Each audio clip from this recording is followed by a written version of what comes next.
नमस्कार जंटी में स्वागत आपका। मैं हूं योगेंद्र। आप देख रहे हैं खास खबर। खास खबर में हम चर्चा करेंगे राष्ट्रपति के अभिभाषण पर हुई बहस का जवाब देते हुए प्रधानमंत्री नरेंद्र मोदी ने प्रतिपक्ष पे तो निशाना साधा ही है, साथ ही उन्होंने बेनामी संपत्ति रखने वालों को भी आगाह कर दिया है कि अब नरेंद्र मोदी एक सख्त कदम इस मामले में उठा सकते हैं। और हम आपको सुनवाएंगे कि राहुल गांधी से लेकर के और उन्होंने किस किस पे निशाना साधा, जरा सुनिए। पहले दिन से ये सरकार कह रही है हम नोटबंदी पर चर्चा करने के लिए तैयार है, लेकिन आप लोगों को लगता था कि टीवी पर कतार देखते हैं तो कल कभी न कभी कुछ हो जाएगा, फिर देखेंगे। आपको लग रहा था कि इस समय चर्चा करने से शायद मोदी फायदा उठा जाएगा, और इसलिए चर्चा के बजाय आपको टीवी बाइट देने में ही इंटरेस्ट था, इसलिए चर्चा नहीं हुई। अच्छा है, इस बार आपने थोड़ा बहुत स्पर्श किया है। 2014 के पहले का वक्त देख लीजिए, 2014 मई के पहले का। वहां से आवाज उठती थी कि कोयले में कितना खाया, 2G में कितना गया, जल करप्शन में कितना गया, वायु करप्शन में कितना गया, आसमान के करप्शन में कितना गया, कितने लाख गए, यही वहां से आवाज आती थी। कि मेरे लिए कितनी खुशी की खबर है कि जब वहां से आवाज आती थी मोदी जी कितना लाए, कितना लाए, कितना लाए। हमारे खड़गे जी ने कहा कि काला धन हीरे जवाहरात में है, सोने में है, चांदी में है, प्रॉपर्टी में है। मैं आपकी बात से सहमत हूं, लेकिन ये सदन जानना चाहता है ये ज्ञान आपको कब हुआ। कल भूकंप आया, इस भूकंप के कारण जिन जिन क्षेत्रों में असुविधा हुई है मैं उनके प्रति अपनी भावना व्यक्त करता हूं। केंद्र सरकार राज्य के पूरे संपर्क में है। स्थिति में कोई आवश्यकता हो तो कुछ टीमें वहां पहुंच भी गई है, लेकिन आखिर भूकंप आ ही गया। मैं सोच रहा था कि ये भूकंप आया कैसे, क्योंकि धमकी तो बहुत पहले सुनी थी। कोई तो कारण होगा कि धरती मां इतनी रूठ गई होगी। तो चलिए, लास्ट में आपने भूकंप सुना। भूकंप आया, उत्तराखंड का प्रयाग के रुद्रप्रयाग केंद्र रहा, और मोदी ने लेकिन इसी बहाने भूकंप को लेकर के राहुल गांधी पे भी इनडायरेक्टली तंज कस दिया उन्होंने। आपको ध्यान होगा कि नोटबंदी पे अगर मैं सदन में बोलूंगा तो भूकंप आ जाएगा, राहुल गांधी ने यह कहा था, तो उसी का जवाब नरेंद्र मोदी दे रहे थे। चले हम पैनल पे लौटेंगे और हमारे साथ वरिष्ठ पत्रकार और समीक्षक ओम सैनी साहब हैं, भाजपा नेता मनीष पारिक साहब हैं, कांग्रेस के सीनियर लीडर सुशील शर्मा साहब हमारे साथ में हैं। मनीष जी, मैं आपसे जानना चाहूंगा कि मोदी साहब का जो पूरा एक अभिभाषण पे एक बहस का जो जवाब दे रहे थे, उसमें कई मामलों में तंज भी थे और सीधे निशाने पे कांग्रेस रही, अपोजिशन के लीडर्स रहे। जी योगेंद्र जी, आपने देखा कि पूरी नोटबंदी के मामले के टाइम पे जो कांग्रेस के लोग थे या विपक्ष के लोग थे वो बाइट्स पर तो विरोध कर रहे थे, लेकिन जब चर्चा की बात संसद में आई थी तो उन्होंने कोई चर्चा में रुचि नहीं दिखाई, हल्ले किए और ये कहा कि पूरा देश लाइन में लग रहा है। जबकि लाइन ऐसा कह रही थी देश में लगी हुई कि हम परेशानी में है, हमें पैसा अपना लेने के लिए लाइन में लगना पड़ रहा है, लेकिन हम देश का भला होगा इसलिए मोदी जी के साथ हैं।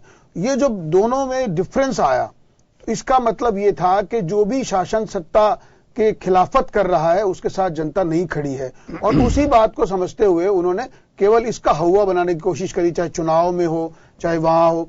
और जनता ने प्रत्युत्तर में कहा कि जिनके पैसे डूब गए हैं वो चिल्ला रहे हैं। तो मायावती जी ने जब बात की, केजरीवाल जी ने बात की और अखिलेश जी ने बात की, उस समय ये बात आई। ओवरऑल जनता सब बातों को देखती है कि एक प्रधानमंत्री ऐसे आए हैं जिन्होंने कड़वी गोली देने के बाद भी कोर्स को बंद करने के लिए मना नहीं किया, और ये हमारे देश की अर्थव्यवस्था का, शासन सत्ता का इलाज करेंगे, भ्रष्टाचार करेंगे, और पूरी जनता मोदी जी के साथ खड़ी हो गई। मुझे ऐसा लगता है कि ये पहली बार हुआ, नहीं तो लोक लुभावन बातें करने में कितनी देर लगती है। 10 रुपए किलो चावल, 2 रुपए किलो, ये 1000 रुपए, ये पेंशन, ये ऐसे हो रहा था। और जब कड़ा कदम उठाने की बात आती थी अर्थव्यवस्था पर, तो सबसे बड़ी आदमी पीछे सरक जाता था। उसको लगता था जनता में नाराजगी हो जाएगी, ऐसा नहीं होगा, अपने को क्या मतलब है। इस बात का जस्टिफिकेशन मोदी जी ने इन 2 महीनों में देश की मानस पटल पर अंकित कर दिया और पूरा देश उनके साथ खड़ा हो गया कि बंदा नेक है, ये बात एक है। चलिए सुशील जी, राहुल गांधी से लेकर के मल्लिकार्जुन खड़गे सब पे निशाना साधा नरेंद्र मोदी ने, और भूकंप को लेकर के भी उन्होंने इनडायरेक्टली कटाक्ष किया राहुल गांधी पर। उन्होंने भगवत मान हो चाहे दूसरे लोग हो, सब पे ही एक तरह से शिकंजा कसा है। देखिए योगेंद्र जी, प्रधानमंत्री जी जो है फ्रस्ट्रेशन में है अभी। यूपी के जो हालात हैं, पंजाब में जो स्थिति खराब हुई है, कुर्सियां खाली पड़ी रही और नेताजी भाषण देते रहे, सुनने वाला सामने कोई नहीं, टीवी वालों ने एक ने भी सामने कुर्सियां नहीं दिखाई जैसा अमूमन दिखाते हैं। और साथ ही अभी जो चुनौतियां बीजेपी के सामने है, 2.5 साल में एक भी वादा पूरा नहीं कर पाए। जो जो वादे किए, बड़ी बड़ी बातें की, हर क्षेत्र के अंदर भारत की सरकार, भारत के प्रधानमंत्री असफल रहे हैं। चाहे नोटबंदी का मामला हो, आम आदमी को चोर साबित कर दिया, आम आदमी को आपने लाइन लगा दी, आम आदमी जो है 150 लोग 125 लोग मारे गए, एक की भी आपने वो नहीं की। सबसे बड़ा महिला उत्पीड़क है।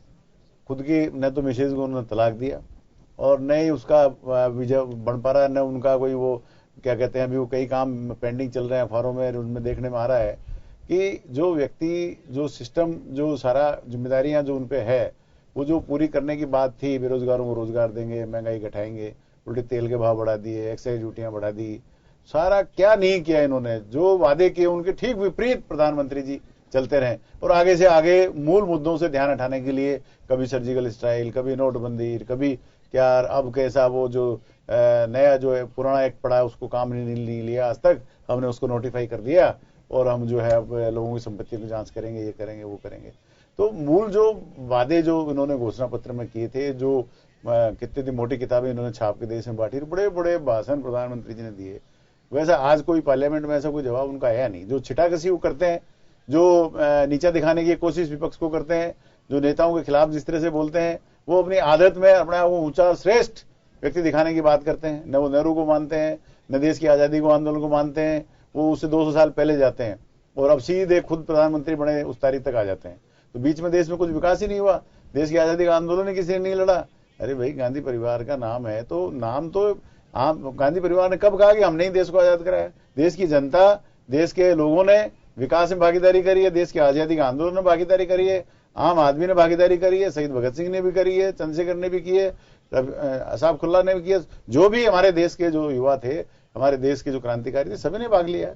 अब देश के जनता कोई मानती है, कोई नेतृत्व करता है तो निश्चित रूप से श्रेय उसको जाता है। तो गांधी जी ने नेतृत्व किया आंदोलन का, नेहरू जी ने नेतृत्व किया, देश की आजादी के बाद में इंदिरा गांधी ने देश की एकता अखंडता बनाए रखने के लिए अपने शहादत दी, राजीव गांधी जी ने अपनी शहादत दी। जब लोग पूछते हैं भारतीय जनता पार्टी, इनके नेताओं का एक ही चटली अंगुली का भी खून कहीं बिखराव देश के लिए, तो बता दो आप। तो एक तरफ फ्रस्ट्रेशन में खुद, अरे आप इतिहास, नया इतिहास लिखने की बात करते हो, नया संविधान लिखने की बात करते हो और करना जाना कुछ है नहीं। चलिए मैं वापस आ रहा हूं आपके पास। ओम जी, जो सुशील जी कह रहे हैं, यही बात नरेंद्र मोदी ने कही थी। उन्होंने कहा कि इंदिरा जी का बलिदान रहा, नेहरू जी का जिक्र किया जाता है, राजीव गांधी का जिक्र किया जाता है, लेकिन वीर सावरकर भी इस देश में है, कभी उनका जिक्र नहीं होता है। या दूसरे लोग वो होंगे, शहीद भगत सिंह है, सुभाष चंद्र बोस हैं, चंद्रशेखर आजाद हैं, कि इन लोगों का जिक्र क्यों नहीं किया जाता है? कि यही सबसे बड़ी परेशानी है कि आप एक परिवारवाद से बाहर नहीं निकल पा रहे हैं। सुशील जी कह रहे हैं एक शहीद, शहादत और क्रांति, इसको लेकर के भी उन्होंने अपना एक स्पष्टीकरण दिया था कि वजह क्या है कांग्रेस से इस तरह से लोग एक परिवारवाद से बाहर क्यों नहीं निकल पा रही है कांग्रेस?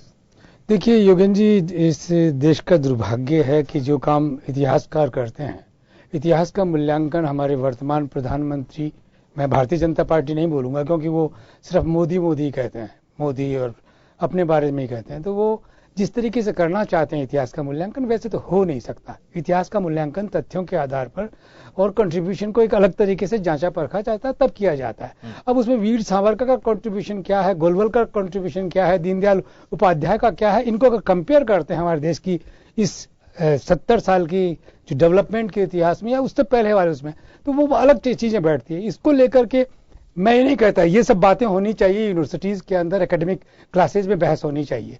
ये लोकसभा में करने की बातें नहीं होती है। लोकसभा में जो बातें, जैसे आज राष्ट्रपति के भाषण पर उनको विश्वास प्राप्त करने पर टिप्पणी करनी थी प्रतिपक्ष के आलोचना के साथ में, और जो बात उन्होंने कहा, उन्होंने बात प्रारंभ की कि 8 मई का शायद 2014 को, जिस दिन ये 13 मई का जब ये विमुद्रीकरण हुआ था, तो 8 नवंबर 2014, हाँ, वो जो विमुद्रीकरण हुआ, उस वक्त विपक्ष ने कहा कि साहब इस पे बहस होनी चाहिए, और जब हम लोग बहस के लिए तैयार हुए तो ये लोग तैयार ना हुए।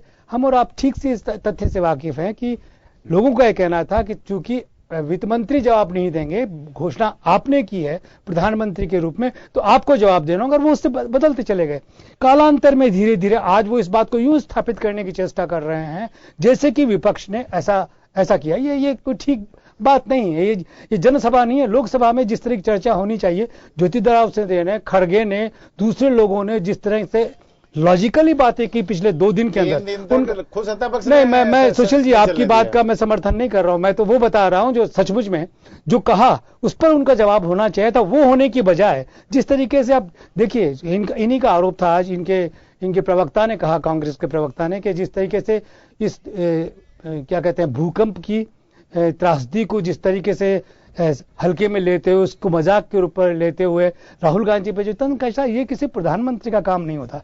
देश में इसका 5 पॉइंट समथिंग का था, लोग मर गए होते, बिल्डिंगें टूट गई होती, ऐसे में उनको ऐसे मजाक में लेना, ये एक अलग ही भाषा चलने लगी है, जो बड़ा दुर्भाग्य है। मैं समझता था कि आज प्रधानमंत्री बड़ा कस के बोलेंगे और इस तरीके से बोलेंगे जिससे जो कुछ आरोप इन्होंने लगाए सर्जिकल स्ट्राइक को लेके, जो उन्होंने ज्योतिरादित्य सिंधिया ने 2 साल के सारे आंकड़े पेश किए हैं, और जो कुछ आपने किया उसको सारा स्पष्ट किया। उनका जवाब चाहिए था, आज वो जवाब ना दे सके, और उसके बाद में व्यंग की भाषा में बड़े हल्के तरीके से लोकसभा को जनसभा की तरह से जैसे चुनावी सभा में बोल रहे हैं। दुर्भाग्य यह है कि किसी प्रधानमंत्री को मैंने पिछले 40 बरस में ऐसे बोलते हुए नहीं सुना है, और मेरा ख्याल है कि पता नहीं दूसरे चैनल बोलेंगे या नहीं बोलेंगे, लेकिन मुझे उम्मीद है कि हमारे इस चैनल पर हम इस बात को कहें और हम अपनी तकलीफ जाहिर करें कि बड़ा गंभीर सवाल था जिसका जवाब आज प्रधानमंत्री को देना चाहिए था, लेकिन प्रधानमंत्री ने नहीं दिया। मनीष जी, हमेशा अभिभाषण की जो बहस होती है, माननीय सदस्य जो होते हैं बिंदुवार अपनी चर्चा करते हैं। लगभग 2-3 दिन तक ये एक परंपरा रही है, चाहे स्टेट असेंबलीज में हो, वहां राज्यपाल का अभिभाषण बजट सत्र के दौरान होता है, और सरकार का अपना एक फेस जो होता है कि डेवलपमेंट का, वो प्रस्तुत किया जाता है, उस पर बहस होती है, दोनों तरफ से सदस्य उसमें हिस्सा लेते हैं। पार्लियामेंट का भी यही प्रोसीजर है, लोकसभा में बहस होती है और लीडर ऑफ हाउस जो है उसका जवाब देते हैं, तो प्रधानमंत्री उसका या मुख्यमंत्री को जवाब देना होता है। बात सही है कि जब बहस में प्रतिपक्ष के जो लोग होते हैं या सत्ता पक्ष के कोई लोग हों, सवाल अगर किसी बिंदु पे खड़ा करते हैं तो कायदे से बिंदुवार उसका जवाब होना चाहिए। जी योगेंद्र जी, जवाब तो हो ही जाएगा। अभी जो पूरी विपक्ष को ये लगता है कि विमुद्रीकरण के बाद में इसके बारे में प्रधानमंत्री जी बयान दे, वहां पे संसद में बोले, ये प्रारंभिक तौर पर है। जब बहस होगी बजट की पूरी, और उसमें कई दिन संसद चलने वाली है, महीने भर, तो वो सब उस पर चर्चा होगी भी, उसका जवाब भी अंत में आएगा। मुझे ऐसा लग रहा है कि प्रारंभिक तौर पे, सर मैं एक टेक्निकल चीज बता रहा हूं आपको। 2 बातें होती हैं हमेशा बजट सत्र के दौरान, एक गवर्नर या प्रेसिडेंट का अभिभाषण होता है, हमारे फेडरल सिस्टम में प्रेसिडेंट का, और स्टेट असेंबलीज में गवर्नर का होता है। जहां पे केंद्र शासित प्रदेश होते हैं वहां पे एलजी वहां पहुंच करके उपराज्यपाल अपना अभिभाषण देते हैं, सरकार का बनाया हुआ होता है। अभिभाषण की बहस चलती है, उसका रिप्लाई करते हैं प्रधानमंत्री या स्टेट चीफ मिनिस्टर, वो जब भी होती है। इसमें 2 से 3 दिन मुकर्रर करते हैं बाकायदा, और उसमें रिप्लाई देना होता है। आप जो बात बता रहे हैं कि बजट अभी प्रस्तुत किया है, उस पर बजट में विभागवार, स्टेट में विभाग होते हैं, वो मंत्रालय होते हैं, तो उनके अनुसार एक एक बिंदु को लेकर के फिर उस पर बहस होगी, अनुदान मांगे पारित होती हैं उसकी।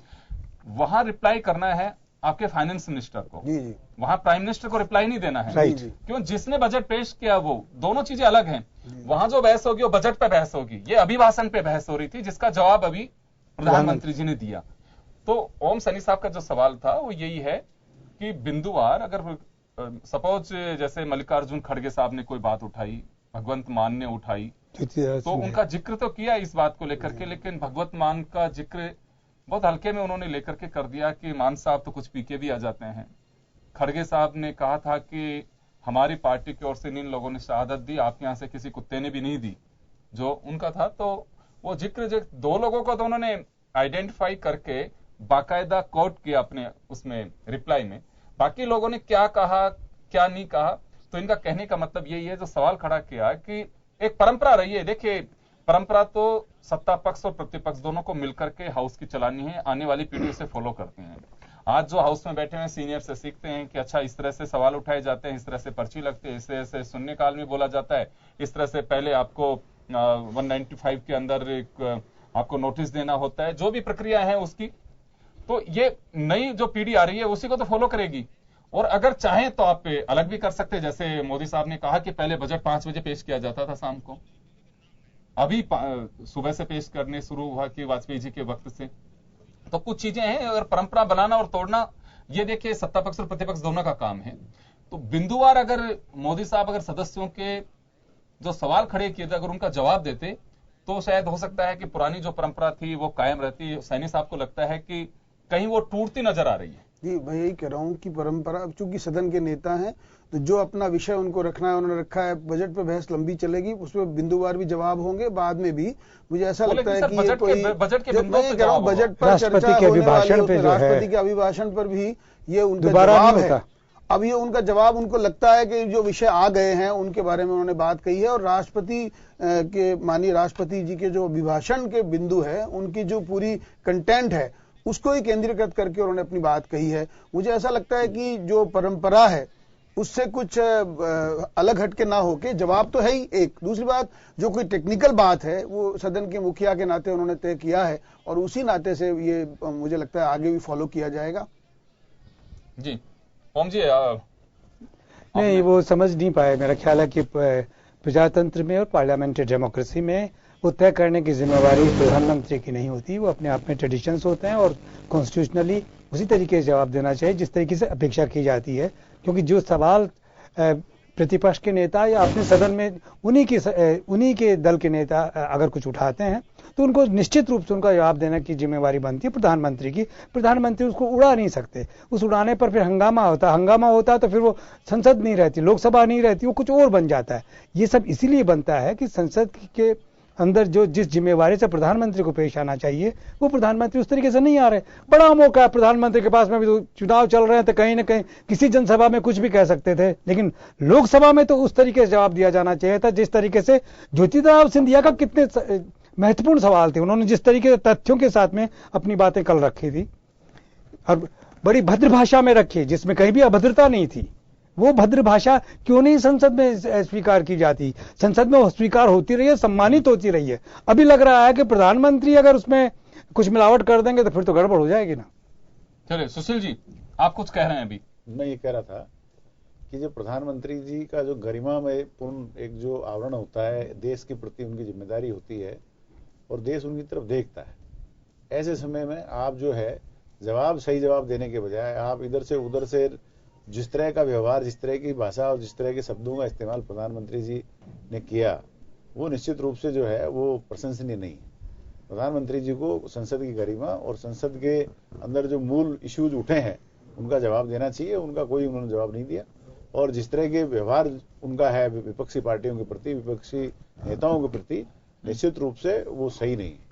और जो अभी संकट में पार्टी इनकी चल रही है, चाहे वो यूपी हो, चाहे वो पंजाब हो, चाहे गोवा हो, चाहे उत्तराखंड हो, उसका असर उनके ऊपर आया है। सीधा सीधा ये नजर आ रहा है कि वो जो मूल प्रॉब्लम्स है उनको उठाने के बजाय कुछ इश्यूज को गरीबों को लाइन में लगा के कहते हैं हम गरीबों के मसीहा हैं।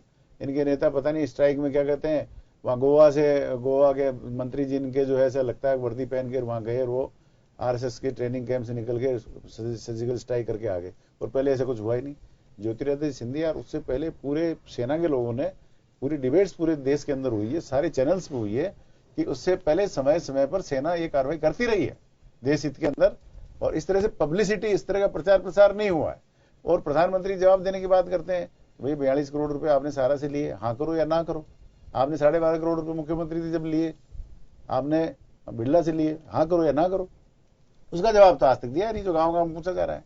तो एक तरफ आप ज्ञान दे रहे हैं, दूसरी तरफ भ्रष्टाचार की बात कर रहे हैं और खुद को जवाब नहीं दे रहे हैं। तो ये एक स्थिति है, दोहरा चरित्र जो व्यक्ति का है, दोहरी बातें जो करते हैं और ऐसा भूकंप का जो मामला है, आप देखें भूकंप कहाँ हुआ, क्या उन्होंने संसद के अंदर भूकंप आ रहा है, भूकंप आ गया। अब वो पहाड़ी इलाके में हुआ है, पता लगेगा कि कहाँ कितना नुकसान हुआ, क्या फायदा हुआ है। इस चीजों को प्रधानमंत्री जी जिस तरह से ले रहे हैं वो ठीक नहीं है। ये जनता समझ गई है, प्रधानमंत्री जी को भी, इनकी पार्टी को भी, इनके नेताओं को भी। और ये इसका जवाब ये जनता के बीच जाने की बात करते, जनता ही इनको जो रिजल्ट आएंगे मार्च के अंदर, 11 मार्च को, जब इनको देश की जनता जवाब देगी। चलिए मनीष जी, जी दोहरे चरित्र की बात की जा रही है कि दोहरे चरित्र की बात कर रहे हैं प्रधानमंत्री, कह कुछ और रहे हैं और भाषा का प्रयोग कहीं पे और कर रहे हैं। सुशील जी का जो निशाना था राहुल गांधी के उस बयान को लेकर के था जिसमें उन्होंने कहा कि भूकंप आया और फिर भूकंप को लेकर के सब एक थोड़ा सा उनको लग रहा है कि बहुत गंभीर भी हो गए हैं कि बीती रात भूकंप आया और भूकंप की वजह से हम स्टेट गवर्नमेंट के साथ में टच में भी, अगर कहीं कोई नुकसान हुई है टीमें भी हमने भिजवा दी हैं। और उसके बाद में उन्होंने एक चुटकी ली लंबी सांस के साथ में कि हाँ आखिर भूकंप आ ही गया। ये सीधा निशाना राहुल गांधी की तरफ था उनका, जिसपे ऑब्जेक्शन अभी सुशील जी कर रहे थे। नहीं, उन्होंने कहा योगेन जी, उन्होंने फरमाया कि साहब जिस तरीके से एक माँ दुखी होती है, लेकिन जब देश ऐसा कुछ होता है तो देश की माँ आंसू आते हैं, वो उस तरीके से वो बड़ा, आपने अगर पूरी अल्फाज को गौर किया होता तो वो कुछ यूं है जो अपने आप में उसमें अटैच उन्होंने टच किया। और उसके बाद में लेकिन लास्ट में जब उसका समापन कर रहे हैं अपने उस पर्टिकुलर पैरा का, तो उन्होंने कहा कि चलो आखिर भूकंप आ ही गया। तो उसमें सीधा इंगित करते हैं वो राहुल गांधी के उस कमेंट को लेकर। जी, अब देखिए योगेंद्र जी, ये अपनी एक भाषण शैली माननीय प्रधानमंत्री जी की है और ये बात भी सही है कि देश में खासा पसंद की जाती है। दूसरी बात ये भी है कि जो जिन लोगों ने ये बात कही थी, राहुल गांधी जी ने भी जिस समय सनसनी फैलाने की कोशिश करी थी, तो ये बात इसी तरह से थी, हुआ कुछ भी नहीं। और बड़ी बात ये है कि किसी भी बात पर फेंक देना, उसका जवाब लाते रहो, उसका जवाब देते रहो, जिस चीज की लीगल सेंटिटी नहीं है। वकील है, ये जानते हैं कि कागज पर लिखकर कुछ भी दे देना, कर देना, और आप किस तरह की सनसनी देश में फैला देना चाहते हैं। जो सीरियसली काम कर रही है गवर्नमेंट, अर्थव्यवस्था को ठीक करने के लिए काम कर रही है, उसको हतोत्साहित करने के लिए जो आप काम कर रहे हैं, वो ब्लैकमेलिंग एस्पेक्ट में भी आता है, ये जानते हैं। तो ये जो एस्पेक्ट है कि जितनी सीरियसली गवर्नमेंट काम कर रही है और अर्थव्यवस्था पटरी पे है, स्ट्रॉन्ग अर्थव्यवस्था के लिए नोटबंदी का फैसला किया गया, ऐसे स्ट्रॉन्ग। मैं तो कह रहा हूँ पहली बार सिंगल चरित्र ध्यान में आया है। इससे पहले वाले लोग कहते कुछ थे और करते कुछ थे। अब आप देख रहे हैं छोटे से ब्रेक के बाद मैं वापस लौट रहा हूं।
काकी लड्डू खाओ, नौकरी लगी मेरी। अरे वाह, नौकरी लग गई जी। अरे काका भी काका लड्डू खाओ। अरे बेटा मुबारक हो। कहाँ था की नौकरी? बैंक में काका। अरे भाई विक्की, तू तो बड़ा आदमी हो गया यार। भूल तो नहीं जाओगे हमें? अरे आपको कैसे भूलेंगे, लड्डू खाओ। बैंक नहीं, नौकरी तो रेलवे में लगनी चाहिए थी। क्यों भाई? इन्हें पटरी पे बैठना पसंद है ना।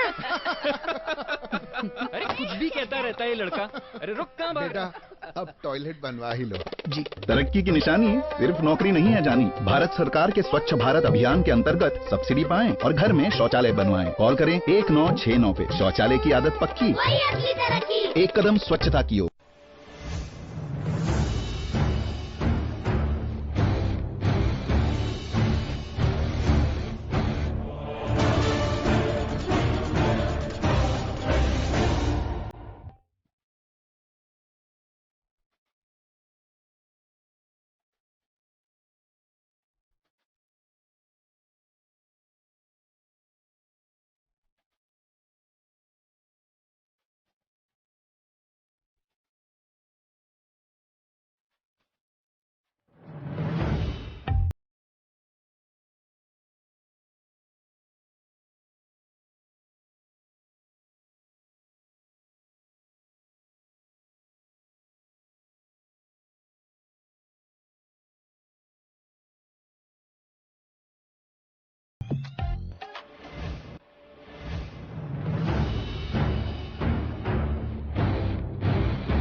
ब्रेक के बाद एक बार फिर आपका स्वागत है। आप देख रहे हैं खास खबर और हम चर्चा कर रहे हैं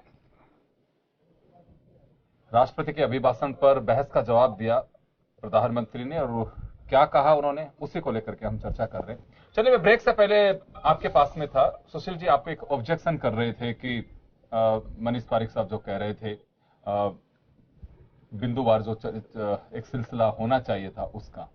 निश्चित रूप से प्रधानमंत्री जी को जो जैसे अभी आपने बताया कि किस तरह से सिंधिया जी ने सर्जिकल स्ट्राइक पे पूरा डिटेल में जानकारी पूरे देश को दी संसद के माध्यम से, और जो आरोप राहुल गांधी जी ने या कांग्रेस की तरफ से आए कि 42 करोड़ रुपए प्रधानमंत्री जी ने 5-5 की किस्तों में 9 किस्तों के अंदर वो पेमेंट लिया सीएम रहते हुए, और दूसरी तरफ बिड़ला जी को उससे 12.5 करोड़ रुपए लिए और 12.5 करोड़ और आने थे, तो उसका जवाब प्रधानमंत्री जी ने आज तक नहीं दिया और वो इधर उधर की बातों का जवाब दे रहे हैं। तो ये जो प्रधानमंत्री जी का लिए तो हाँ करें, नहीं लिए तो ना करें, तो बिल्कुल नहीं तो ना कर रहे हैं ना हाँ कर रहे हैं। तो उसी के ऊपर में हाँ जो मनीष जी जो ऑब्जेक्शन है कांग्रेस का, और सीधा लोगों ने आरोप भी लगाया था पार्लियामेंट में भी कि ये कोई डायरी वैसे नहीं है कि किसी के घर से डायरी मिल गई हो, इनकम टैक्स के रिकॉर्ड से। केजरीवाल ने जो आरोप लगाया कि बिड़ला के लिए, और कांग्रेस ने जो सहारा के लिए आरोप लगाया कि इनकम टैक्स डिपार्टमेंट की रेड में